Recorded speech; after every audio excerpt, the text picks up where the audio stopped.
You are listening to Something Rather Than Nothing. Creator and host, Ken Vellante. Editor and producer, Peter Bauer. Yeah, absolutely. Yeah, and I love that. Service industry work that you've done. Can you tell us a little bit about, like, that was a little while back for you, but tell us a little bit about it. Yeah, service industry came about because I made a decision that I wanted to get serious about making comics, and I had mostly been working in food service jobs, and I was working at a job in this little town in Athens, Georgia, for about 10 years. I lived down there, and that's a big music scene. It's a great, great community there, actually. Very much a little oasis in the deep south, and it was a lot of cool stuff happening there, and I wanted to make comics. I actually went down there. I was interested in comics, but then I decided to get serious about it, and I went to the newspaper, Flagpole magazine, and went to Pete McCommons, the editor, and said, "Hey, I'm interested in doing a comic strip." He said, "Bring me 4 weeks worth of work," and so I did. I cranked out 4 strips, big strips, and brought them to them, and they were like, "Okay, get it in here every Wednesday. We'll pay you weekly." And I just started doing it, and I was like, well, what I wanted to do was figure out my storytelling, like how storytelling worked for me. But I also wanted to be honest about my life and what I was doing, what it's like for me working in as a dishwasher, as prep cook, and doing all this stuff in this restaurant situation with people I knew and people friends and everything.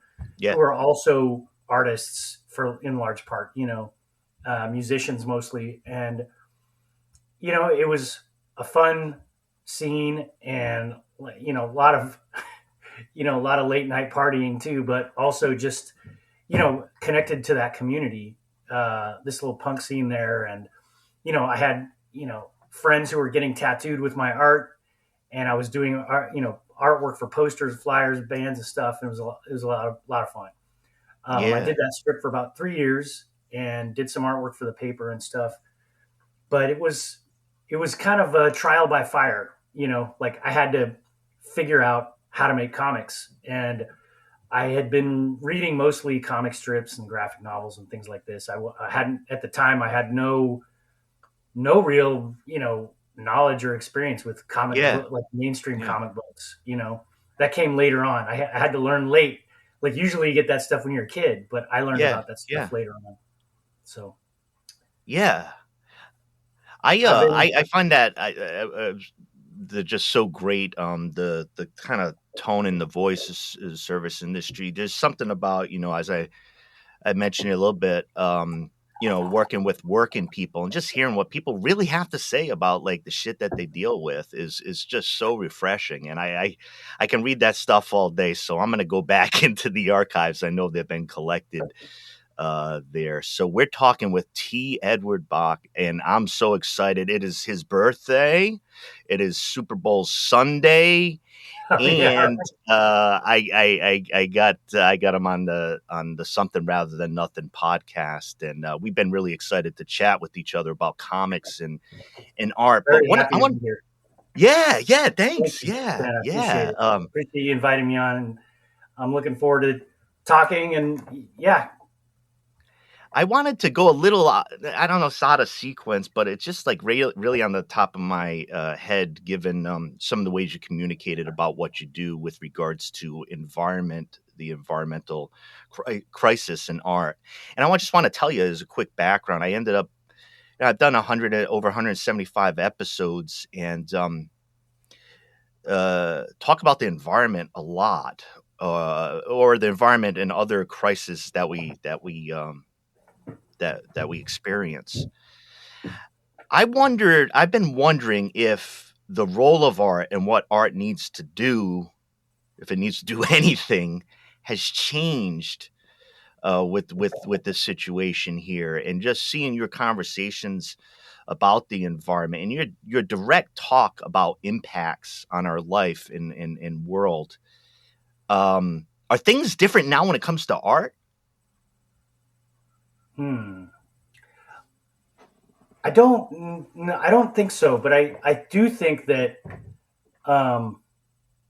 there's more. I think what I've noticed is that there might be a little more awareness and effort among artists to address some of this stuff. I think, a lot of times, I mean, comics. I'll just talk about comics really. Yeah. Yeah. Because I'm not in the fine arts world. I don't, the illustration, and I know that like that artists in, the art world, are really addressing some of this stuff, and many of them have been for decades, and a lot of people have been involved. In comics, I think it's an interesting medium because it's so associated with modern cosmopolitan urban sorts of relationships and dynamics, right? Yeah. It's very urban, came up in newspapers and pulp digests, things like this. Yep. Yeah. So there was no real connection to things that were environmentally related, really in any terms, for the most part. There's things like Mark Trail in the comics, daily newspaper strips, right? And over time, you've seen things emerge. But I think now, lately, there's more. There are people who are paying more attention to it. There are artists who are more interested in it, and artists who are interested in addressing it. So I feel like I'm sort of answering the question there, but yeah, well, and it's one of the things that I've asked the question, and we'll explore this a little bit with the other answers, but it's kind of that backdrop for me is, I think, how we think about responding, how artists may respond or not respond to whether it's environmental or political crisis or things that we feel right now. It impacts, I don't know, maybe approach, meaning, distribution, and all those things. So I've become really interested in it because my belief on it is that human beings are always try to define meaning by crisis, and that doesn't diminish the actual crisis that exists, but we respond to crises. And I think these are as existential as could be. And I think the role of art, like it's just squishing in or something, like where responses are necessary. So I've been really thinking a lot about this one. I think there's a great example in Rachel Carson, right? And like her impact and how that like affected policy even eventually. Sure, with Silent Spring, right? Yeah. So there's a vital role that art plays in this, and I think as far as like raising public awareness and creating awareness among people in power that can affect legislation and affect not just policy but action in everyone, right? And it's a tricky situation. There's a lot of there's so many habitat crises, right? There's so many things to be concerned about, and there's also ecology that's recovering on its own. There's also habitat restoration. There's also the question of like, is stewardship ecologically ethical? Like what, how much? Like it's an interesting issue, and to me, the real vital thing is paying attention to what's happening. But I also really try to avoid alarmist perspectives in my work. I'm really interested in like the ecology itself, and what's happening. I'm not oblivious to, things that may seem to me not working. Yeah, right. in Like an major in dynamics. Yeah. process for everyone, but for everything. But my perspective is focus on what's what these relationships are, what's happening in the ecosystem, what's the ecology, what's really happening over the long term. So. Thank you for spending some time with that. I had talked a few episodes back with Jonathan Case, did a Oh, Little okay. Monarchs, Sure. and just a beautiful learning experience for me. And also, around a graphic novel, immersing itself in these questions. Yeah, Yeah, thanks so much. it's super complicated. I think it's I don't want to say it's dangerous, but I think it's kind of tricky to um, it's tricky to minimize what's happening, but it's also tricky to oversimplify it. Yep. Yeah. Yeah. Thank you. Okay. Uh, you got a newer publication, Sea of Time. I got a copy of it. I've been dropping deep into independent publications, things I come in contact with the beautiful bookstore Floating World Comics, and encountered your work on Instagram and there in person. I want to say that the one main thing that I just want to let you know, as somebody looking at your art, the beautiful cover of a feminine form and antlers uh, Uh-huh. on that cover, just an jaw-dropping image and beautiful piece of work. So I wondered if you could, Great. yeah, just chat a little bit about that, and it's accessible from you. Just tell folks about that recent piece. Um, are you asking about the work on the cover or just the book itself, or what The did you book mean? itself overall, yeah. Sure. So, yeah. Let's see. It's all. This is It's one of those shows. This is one of those you know. shows where some of the questions are like, yeah. It's good. It's a good. I can talk about this a little bit. I don't mind talking about it. And this is like one of those opportunities where it's like, okay, I have the chance, so I'll talk as much as I can about it and really dive in, Yeah.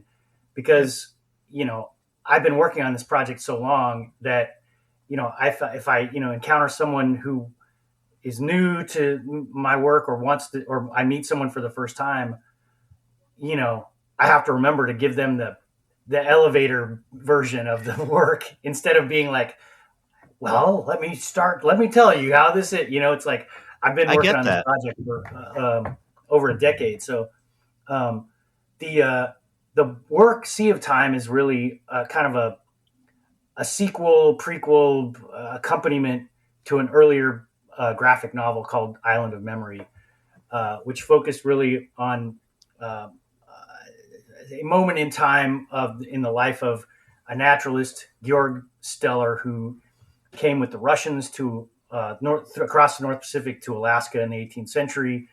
And so Sea of Time is sort of a follow-up, but also kind of like prequel, sequel, shows different perspectives and introduces different elements to the overall narrative. Now I'm Yeah. working on more Sea of Time chapters, but also the bookend Island of Memory sort of bookends the entire project. So there's another Island of Memory that will be at the end, and they'll just sort of like be, like I said, a bookend. It's interesting you brought up service industry, and then we talked about that first. Service industry was, autobiographical work, and I should say semi-autobiographical, really, because there's all these fantastic elements in there. But also, it was my first real experience telling my own story and figuring out comics storytelling for myself. So what I ended up doing, I'll cut to the chase a little bit here. I Yeah. ended up working on a boat in Southeast Alaska. When I came back from Georgia, I came back to Portland. And I ended up working in a tour ship in Southeast Alaska for a few months, and had a contract position on that ship, and we went and spent time in Alaska and the North Pacific, and it was my first real encounter. Like, I grew up traveling through the West quite a bit, but I had never been in such a remote wilderness, and it absolutely just transformed my life. Like, it completely refocused everything in my life. When I got out there, my goal was, I wanted to save some money. I wanted to work, save some money, see some wilderness, nature, get in that. Yeah. Because I had worked a little on a boat before previously, and I had, wanted to get back to it. I had a friend who had been doing it for a while too. So I went up there expecting to do some, like a work that was sort of service industry-ish. It was going to be like, hey, I'm doing this service industry thing on this boat because I got a job as a steward, right? Yeah. So I got up there, and honestly, like, I was just, I can't even like begin to tell you what it's like there. It's like, we were surrounded by wildlife constantly. I'm not kidding. Every day it's just whales, orcas, Dall's porpoises. There's bears on the shore. There's wolves out there. Wow. Moose it's constant. Sea lions everywhere. And it was just unreal and mind blowing, to be, my first day I come up, on deck, and it's like, there's humpback whales, like right next to us, So it's wow. It sounds fantastical in the scope of it as you describe, and it sounds fantastical and magic. Yeah. It was unreal.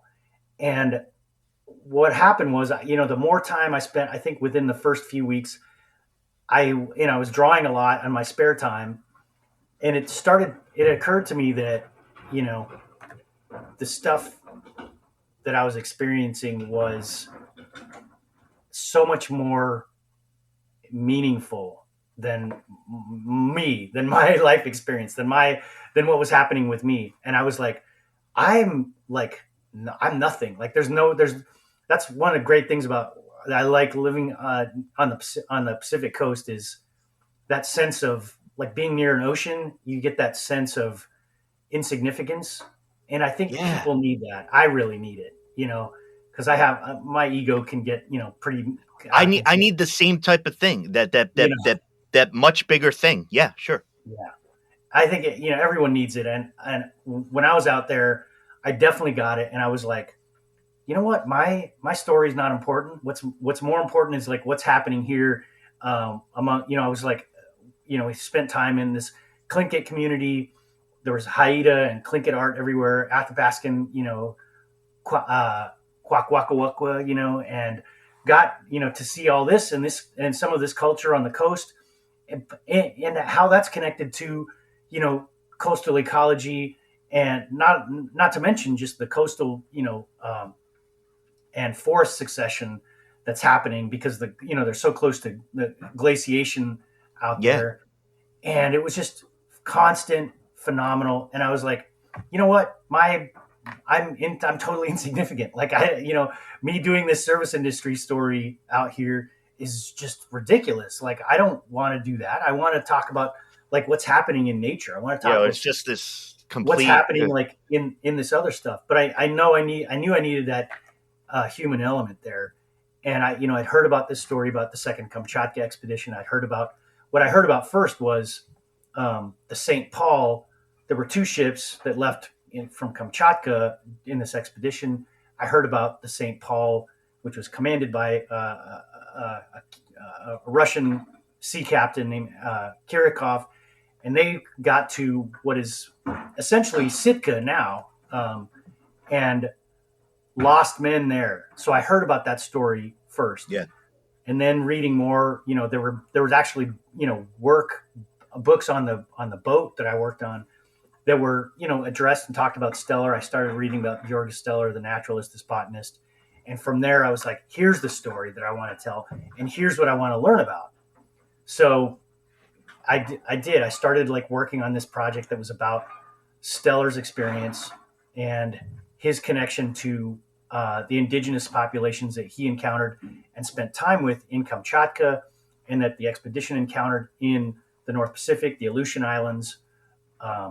So what I did was I ended up going back to school. I went back to school for environmental studies, and I was working on this project, learning more about, habitat ecology and things like this, and environmental systems in the Pacific Northwest, really. But I was interested in Alaska, so I ended up kind of raising money to do a little drawing expedition, and went back to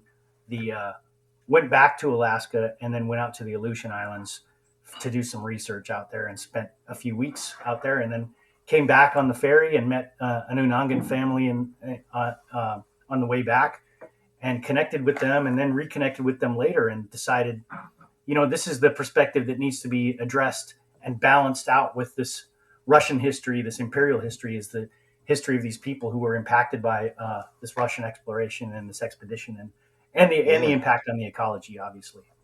Yeah. So in a nutshell, that's Sea of Time begins to address that stuff. And then as the chapters progress more and more, and some of this work will actually be translated into Unangam Tunu.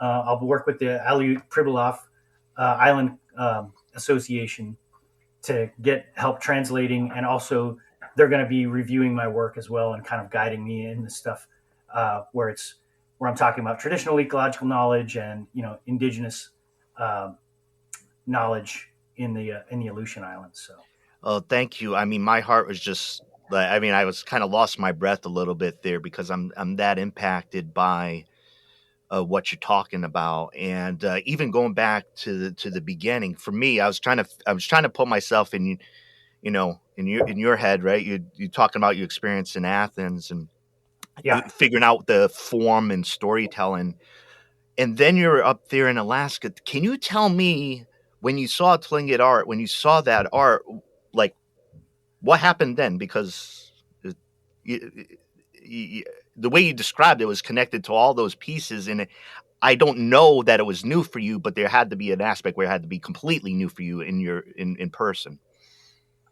Yeah, that's really interesting. I hadn't thought about it, but I guess what made it as far as that the Tlingit culture goes, we were I think we were in this place called Alert Bay, and we were allowed to get off the boat, and there were totem pole carvings. There was a pole carving in process, on one of the roads we were driving down to observe a dance ceremony that was at the lodge, one of the lodges we went to, and we observed this dance, and we're surrounded by panels of these forms, and learning about the different type of family clans, like the Moyetes is what they call them, and it's so interesting the way those clans are established, and they're associated with wolf, with raven, and whale, and learning about this stuff gave me this kind of concept of this relationship with nature is so vital here, right? And I mean, you hear about that all the time, but to see it, to witness it, it made a solid impact on me, and it was very inspiring to see that. Yeah. Well, and thanks for sharing that, because, and I was also the part that lifted my heart, and hearing you talk about it, of course, was the language, and you working with the language and translation, because I've in doing this podcast, I've spoken with indigenous creators, probably 18 or so, representing more than 20 nations, and I'm curious, and I want to learn in the depth of the language, or in the understanding language with the Lashutsi and Umatilla tribes. I saw Black Belt Eagle Scout on Friday. She had just released her new album, And there's a Nice. song that I thought it was just fascinating to me because I could see that it was written in Lashut. I didn't understand it, but I'm like, I just felt good that like I don't know, I just had learned something deep. And just hearing about your work in putting it in the language, can you tell us a little bit about that and doing it right and what that can mean to see your work in the language? It's interesting because we haven't started working on any of the translation yet. Sure. I So we'll know find out, huh? yeah, I will. I'll have to find out. And the thing is, I'll have to, the Tlingit stuff is probably not going to be part of this book, but Unangan culture will be. And Unangan people are, primarily the, population that we associate, that when Americans or, Canadians or, people say that they're talking about the Aleutians and they talk about Aleut people. Aleut is really a word that comes from a Russian description. And those people don't call themselves Aleut. They call themselves Unangan, and then that's actually like more of a broad term because there's different communities on different islands that have different associations. But Unangam Tunu is a language that is spoken by quite a few people in the Aleutians, which is sparsely populated, but still has a range of different cultural dynamics using this, using a similar language. So I'll work with the Aleut Pribilof Island Association to get some guidance on cultural accuracy and representation. But I've also been interviewing an Unangan woman who I've become friends with, and she's the head of the Aleut Marine Mammal Commission. So she's also like provided me with a lot of like insight and like really great conversations about what life is like now. So that's going to be that's a perspective that will be in Sea of Time, like what it's like now versus like deep time, mythic time, like stories that come from like whoever, they're still relevant. Yeah. And then like what happened during the expedition, and now like what's life like today, just to emphasize that continuum, and that to make sure that these communities are still thriving. They still are still there. They still have this relationship with the nature in the North Pacific. They have a relation. They still have a relationship with the Russian exploration that took place in the North Pacific. Yeah, well, and thank you for that. I gotta tell you, we're talking with T. Edward Bak, and thank you for spending the time in talking about some of the process pieces in your experience too. It really adds a lot. Adds a lot for me. I want to say one other thing. Of course, I was extremely fortunate. I was invited to participate in a comics convention in St. Petersburg, Russia, and when I went out there, went to St. Petersburg, and managed to visit the ethnographic museum, and was able to see some of the stuff that some of the objects that came back from the expedition, but also saw some of the Imperial Academy, offices that had been preserved. So it's like I get to use all this historical material to represent all kinds of different aspects of this expedition and this part of history, and show how this is still ecologically relevant, right? Because that's the idea. It's all ecologically relevant. Ecologically, it's still vital and important. And I think, to me, one of the things I want with this project is, to sort of heal that rift between nature and human beings, which I think is that's like the most important thing right now, for everyone. So to me, this work is like sort of a picture story medicine, you know? Yeah, I well, I think there's certain aspects of this we can end up talking again because I was going to start talking about. I've never been to St. Petersburg, but I'm deep into Russian literature, Oh, nice. and yeah, and I've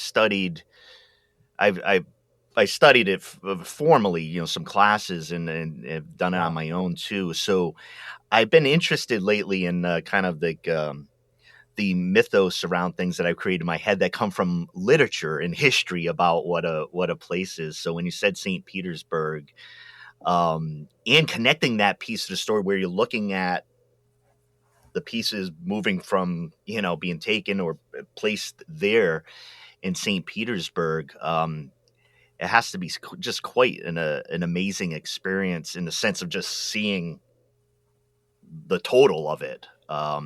Yeah. And Siberia being so huge. I mean, they traveled from Siberia, St. Petersburg, all the way across, to Kamchatka. It took them like 2 years to get from in the 18th century, Right. and it was like this. I mean, I read somewhere, I can't remember who wrote about this. I think it was, oh man.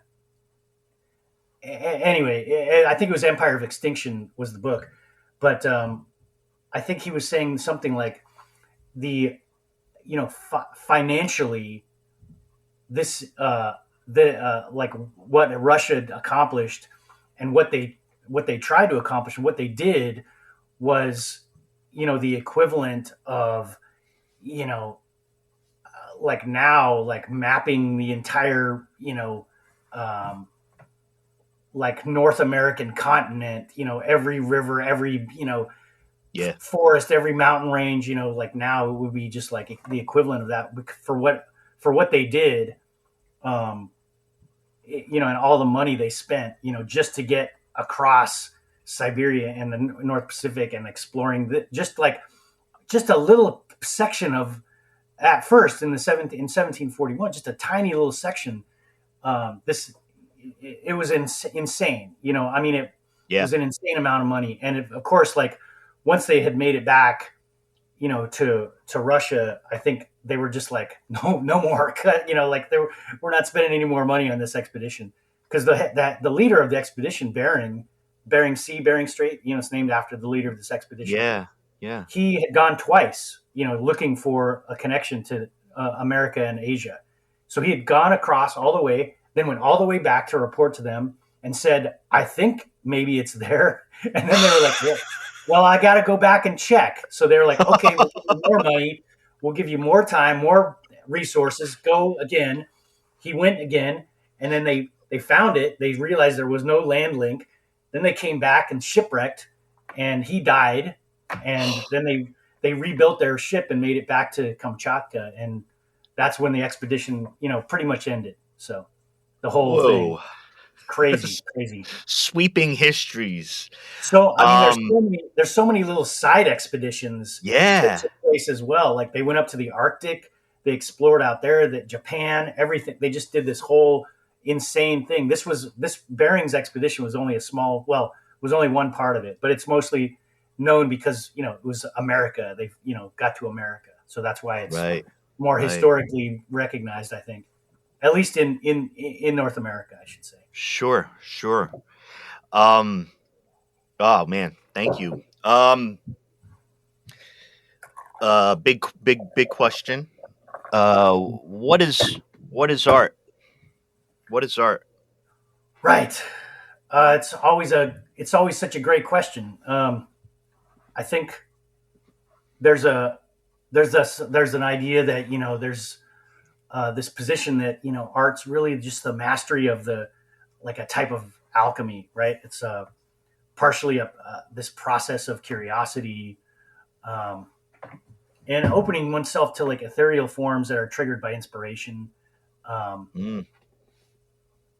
But then through a motive, and a knowledge and a practice and application of skills, you have these forms that are transliterated or deconstructed, as as corporeal expressions for others to witness, right? Yeah. But then there's the idea that this is, art is like an acknowledgement of the brain's tendency towards symmetry, um, idealizing form and color and space. And I think all this stuff can be true. All this stuff can be true. But I think insofar as my concern, like over time, like realizing, I'm a cartoonist. I don't know if I'm an artist. I'm working at a practice to master the medium of comics, and in that sense, I'm a cartoonist. Um, am I an artist at comics? I don't even really think so. I think I'm creating some work. I'm not saying like, oh, art's just all self-expression. I think maybe when I was younger, I had this kind of notion, and I think you go through a phase where you have to see this, and then you have to realize there's formal elements you have to master, or you can think this. Ultimately, I feel like for myself, there's it's about relationships in the mastery of the creative work. So you have the relationship, the artist to the canvas, to the subject. You have the subject to the process, to the space, the materials, the method. The relationship of the viewer to the work, the relationship of the elements of the work within themselves. And I really think it's just about that. And that may be oversimplifying it, but to me, that's what makes sense. Yeah. Yeah. I no, I like I like the question, and I think one of the I like some in talking about this, I like to recognize some of the dynamics that go into it. What do we think about it now? How do we do it, and what it is, kind of like philosophical stuff. What is the thing? Why are we doing the thing? Which gets us to the big question, which is however you want to go at this, which What do you is think? What do you think it is? How do you feel about it? as far as why is there something rather than nothing? No. The art. I'm very much influenced in a simple way Yeah. about what art is. Um, I'm very influenced by Andy Warhol, what you can get away with, what you can show, the display in of itself. Somebody saying, Uh-huh. "Hey, look at this." There's Uh-huh. something about me. There's something about the way that I think about it is the people are having an art experience, and I think they're having it a lot. Like as far as and there's a presentation and a knowing Yeah. that humans need to be helped along with, and so I'm in like cultivating that. Show it. Okay, we got a wall here and it has all these weird things on it. Let's put some sticker tape around it and say, look, is that a piece of art? There's just something about that. So I like the presentation and the display in the show. I take notice, and Yeah. that's the dynamic I really dig. But the constituent elements are in that too. Like, is that a work of art, and why is it? Yeah. So I like the display, and the display kind of tells me. I give a lot of license to somebody saying they're performing, they're doing. Let's watch this art. So Yeah. I defer. I defer a lot, I think. It.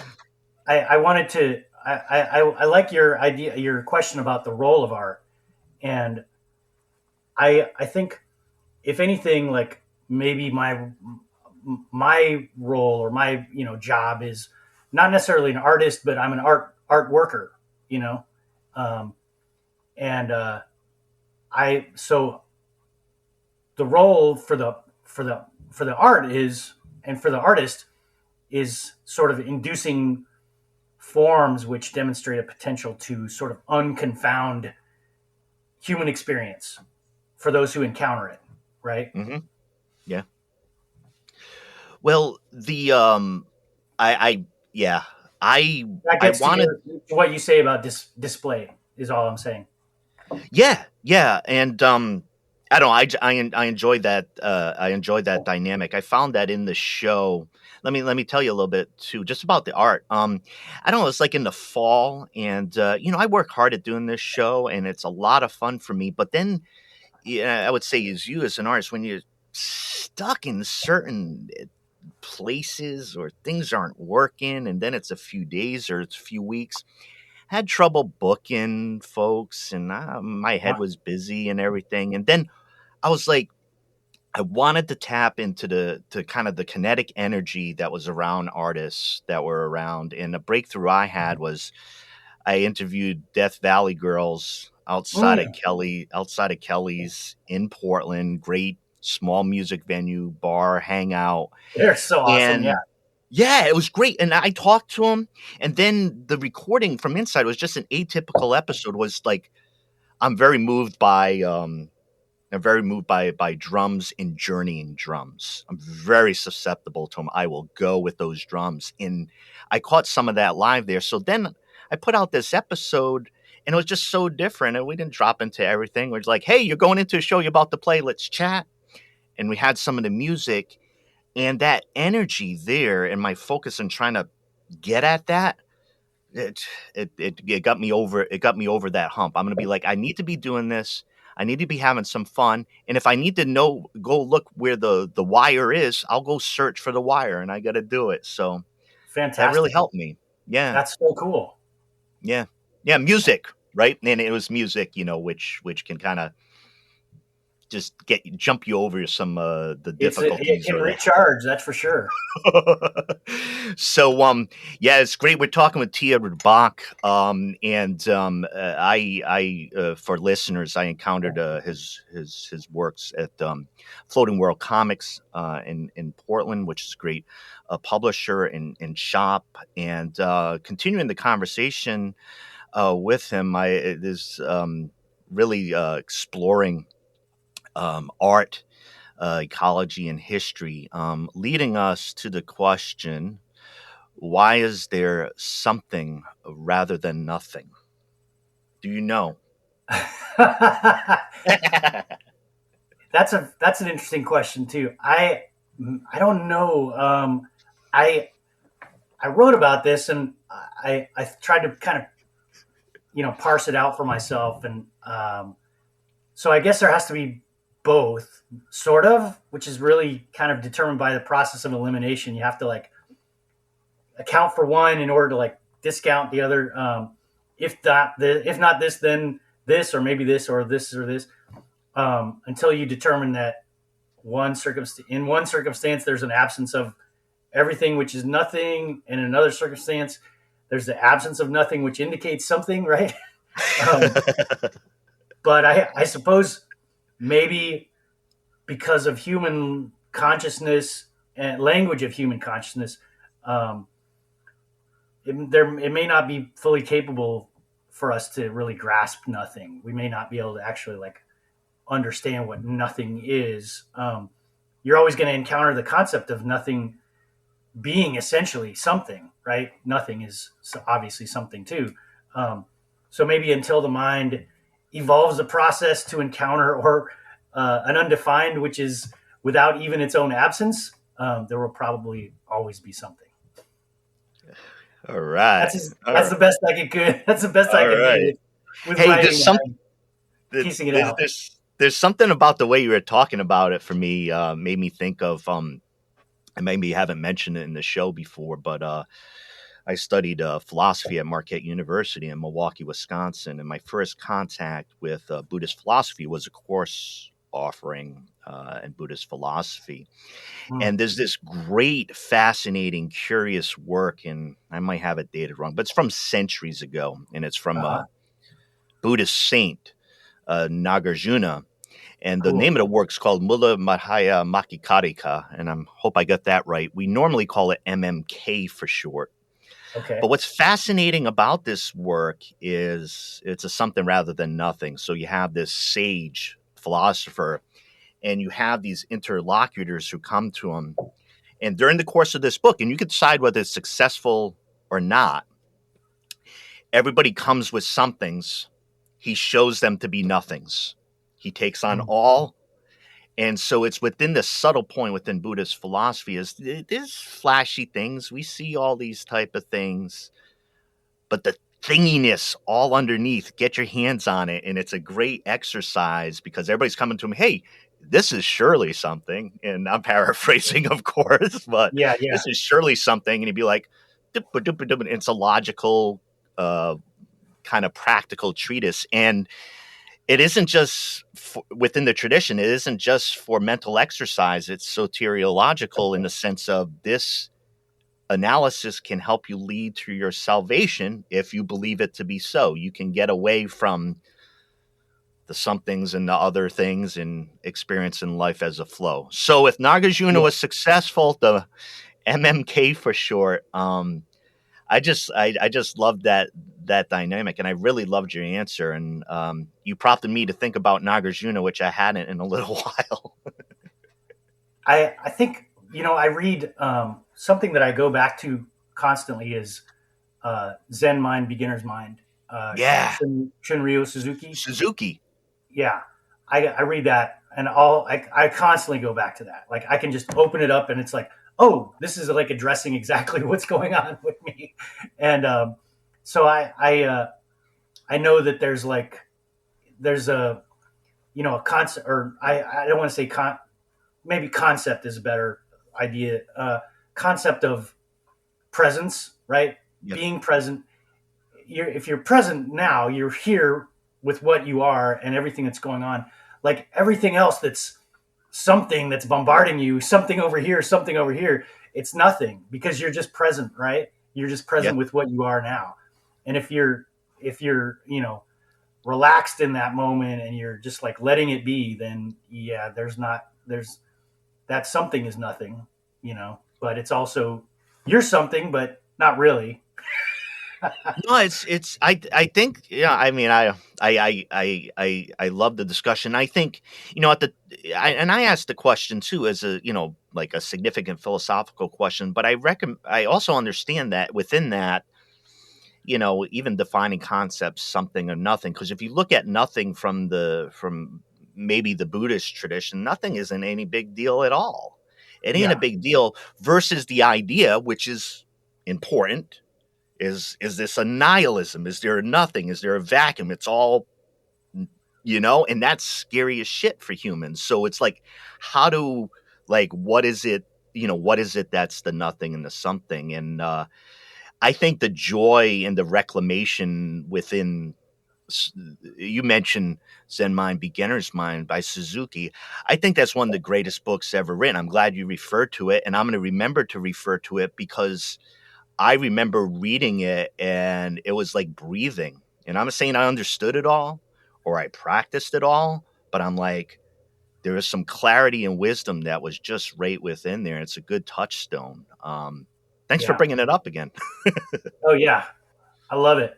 I need to read more. I have a good friend who's, Buddhist who like recommends things all the time. So he'll even send me books sometimes. And like, I'll look at that stuff and I'll be like, well, this is good, but it's like, it's not Zen Mind, Beginner's Mind. Yeah. So I'll go back to that. But I need to expand my reading on that a little bit more and open my mind to a little bit more. But thanks for mentioning MMK.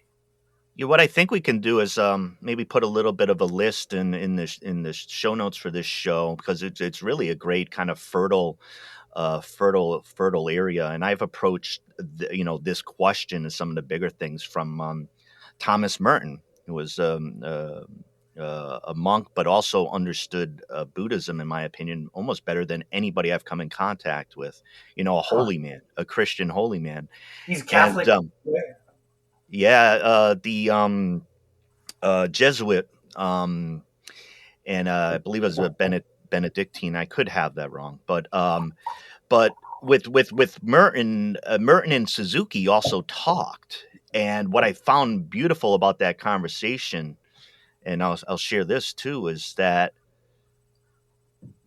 these were two folks jostling, and they're jostling in territory. And I thought they were both very close to the truth and just playing in that area. Like, that's all I needed. It wasn't, I put the book down and walk away. It's not that. It was like, I think they're near the sun or something. So That's fascinating. yeah, beautiful I conversation. I feel like I've always been sort of I was raised Catholic, and like I got away from it, and I felt like I was always kind of seeking on my own. And I remember at some point, before I sort of walked away from all that stuff, I remember feeling like, well, making art, making drawings, I should say, making drawings to me it was so much a part of my like daily life, like so much part of my, like a ritual for me. When I was much younger, I thought, oh, it's like, for me, this is what prayer really is. Like, this is really what this is, making it. And I got away from that idea, but like over time, I've sort of re-examined that and feel like there's this definitely like a spiritual element that I'm seeking and like maybe even trying to connect with or portray in the Sure. work. And like you mentioned, this cover of Sea of Time with this deer goddess, which is a real thing in Siberia, ancient. It comes from a book called the Ancient or Ecology of Belief, the Ancient Deer Goddess the Deer Goddess of Ancient Siberia by Esther Jacobson, and she talks about the continuum of this, through Neolithic times, through like early present times, where it's like this prevalent deer goddess that appears in different forms throughout Siberia, throughout this part of Asia, Northern Asia. And I thought, this is what, in a way, this is what Stellar is experiencing, right? For me, I felt like the experience that I had in nature in the Alaskan wilderness was, for lack of a better term, a spiritual experience. Like, it was something where I was no longer distinct from the natural environment. I was not like, I was like, I would be, I was aware of how, not when, but that, and how I would be subsumed back into this and reintegrated and, regurgitated, or, all this stuff was I felt very connected and very much part of the cycle of everything. And that's what was so like overwhelming and made me feel like, okay, me as a, this ego, individual self is not really the story here, so Yeah, it is completely the story, but it's not the story. It's it's exactly. Yeah. And I would say I appreciate your comments too, because on the I think the show, or maybe a lot of the conversations, I think a lot of people do feel a spiritual longing. I grew up Roman Catholic, have a very unique relationship with that. And actually, one of my touchstones to understand myself truly has been Jack Kerouac, who Oh, nice. grew up in New England, Milltown. I grew up in Pawtucket, Rhode Island. And of course, Kerouac was up in Lowell, Massachusetts. And Yeah. I have a lot of Quebecois, French Canadian Awesome. background. And I encountered Kerouac very late, because there's caricatures of who Kerouac is, which Of course. some are his own doing and otherwise. But grew up Roman Catholic, didn't even speak English, spoke a dialect of French as a first language, then French, then English, complete Roman Catholic. And but when he went on his journey out west, as you might be familiar with, of coming in contact with the Dharma, I wrote a book, Some of the Dharma, the Scripture of the Golden Eternity. And if you look at it, it feels a little bit, for the outsider, a little bit foofy, like a little bit strange. But this was a deep spiritual writing in him exploring the wisdom of Zen. And of course, before he died, and it's a long story and all that, he was attracted back to Catholic ghosts and saints and Mother Mary comforting his pain, and Jesus Christ taking away. I mean, that's how it happened for him. But I believe, like, from my background, at least, saying, like, I can understand all of that, his journey. So for me, I've taken a lot of heed in kind of like looking at some of his interactions with, just with that dynamic between Roman Catholicism and, You're in uh, darkness. yeah, well, yeah. Your light And, just turned off. I mean, I was just making a joke. hey, we had to tell the folks, the listeners, this, nobody saw this, but we're talking about Kerouac here, and we're talking, I don't know, maybe mystical stuff. The sun lamp, which probably Todd T. Edward Bak and I use to survive, or at least I do, turned off during that discussion. And I know you were wondering whether. So, Kerouac. I just wanted to jump in on that and what you're talking Dharma about. Gums is probably one of my favorite books. I Absolutely started reading that stuff, and I don't know if you know this, but Not a Place to Visit. I don't know if I sent you that book. That's a little collection of. Oh, you didn't even know about that book, maybe. I didn't. So that book is a collection of illustrated essays, like comics essays about different environmental crossroads and ecological crossroads, cultural crossroads in Oregon, like YM, people on the Columbia River, the Salton Sea in California, fracking in Colorado, some family stuff in Colorado. So I did this little book.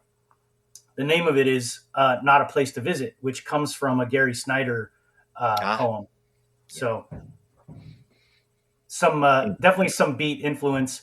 And, like when I lived in Athens, I was definitely very enamored of beat writers and Bukowski and all those guys too. And Henry Miller, especially like later on too. So I was definitely into that stuff much more when I was younger, but I still value a lot of that writing. Kerouac is really a brilliant mind. So I do. I think for me, just talking about my reaction to it, it's punk as fuck.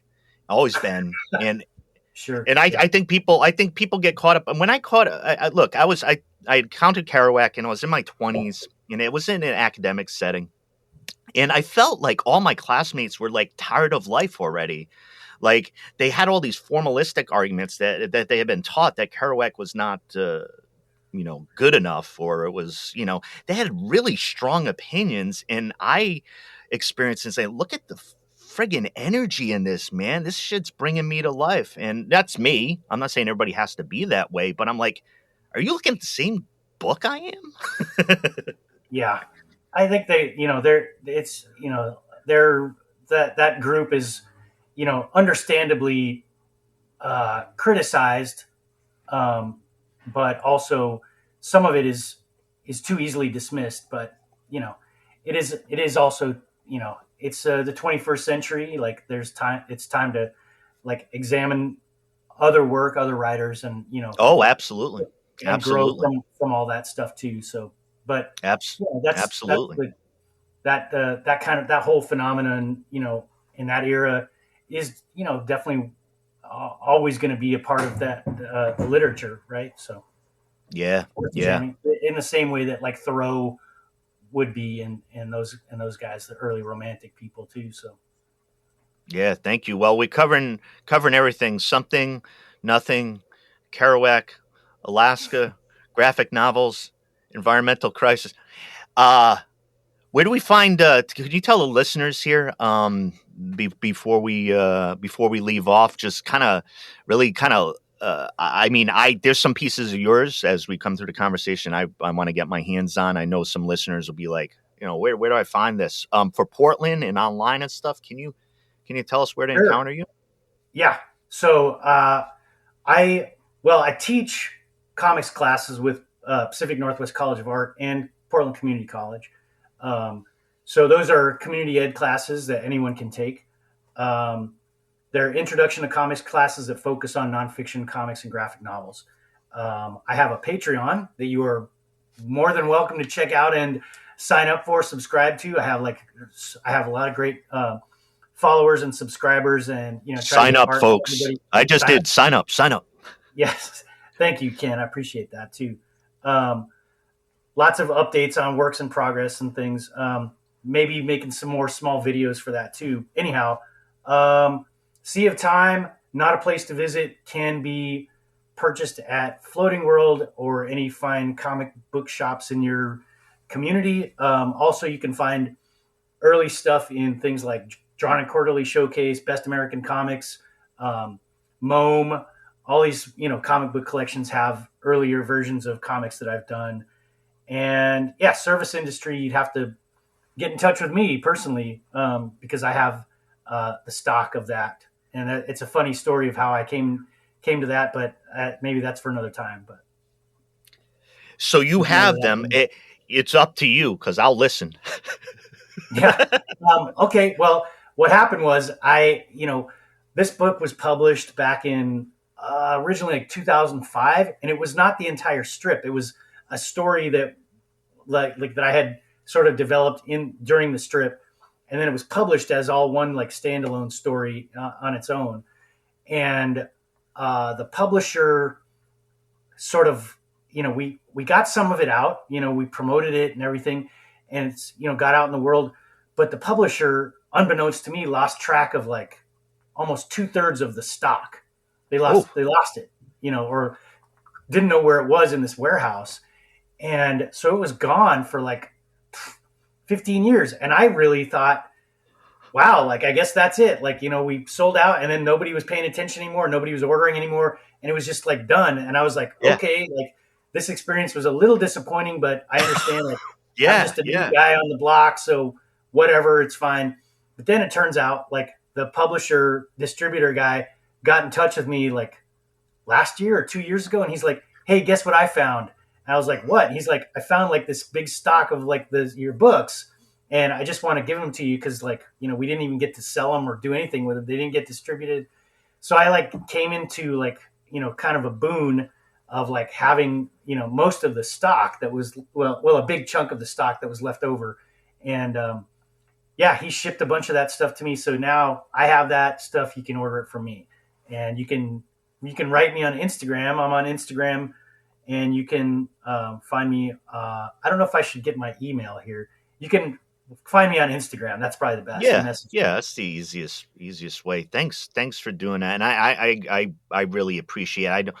I don't overlook the opportunities and the connections I try to make on I make on this show, and I just really appreciate the conversation, because what happens for me is my mind gets energized and I deepen my understanding or curiosity. And there's a lot of great work coming out of Floating World Comics publishing, and the stuff that they carry.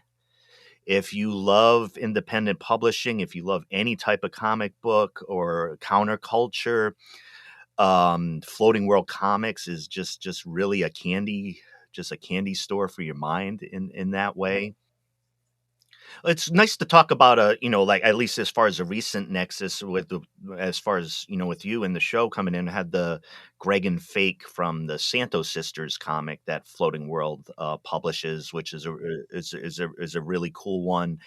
And I even recorded Something Rather Than Nothing podcast episode just within the mall, but down away past Floating World with Marouche Mazmayan, that'll be coming out. So yeah, I mean, I thank you for mentioning that, kind of, because I was tapping into the vibe, because I wanted some of the I don't know, mall acoustics or whatever's happening there to capture some of that Floating World. But if you have the ability to order from Floating World or visit it yourself, you can hear in our enthusiasm as a place to get some jazzy art. So I wanted to thank you, Todd, T. Edward Bak, to get his stuff. Incredible conversation with you, and got me thinking about a lot of things.